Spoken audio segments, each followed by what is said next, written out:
historia här. Och jag så här, det hade inte hänt mig något roligt på länge och så här. Och sen vet jag så drömde jag en historia. Komiskt. Jag måste säga, en kompis till mig sa, jag sa till en kompis till mig så att det har inte hänt mig något roligt på länge. Det är inte Uffe, det händer något snart. Och då drömde jag det. Och det var så här. Jag har en kompis som drömde jag det här. Jag parkerade på fel sida, på vänstersidan i kommunhuset mitt mot Palladium där. Och vi stod och småpratade lite då och sådär. Och vet du vad, det kom en manlig lapplisa fram så finns det parkeringsplats på det här, sa han. Det blir inte alls så jag blev platta i botten där. Och det drömde jag. Lapplisa stod upp nu och var damm där. Eller rök.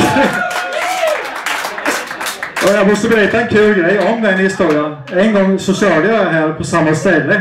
Och då var han som är lapplisa här i stan. Jag kommer inte ihåg vad han heter men... Och då sa jag, tog jag dra den där historien då liksom så här, ja men gör det ju för fan.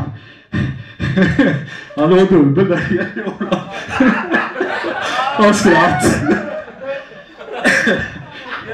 Jag får dra den där historien för någon mer gång så här.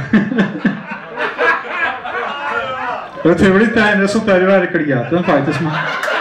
Men vi vet, det kanske det gör. Nej, nu kör vi en låt igen va.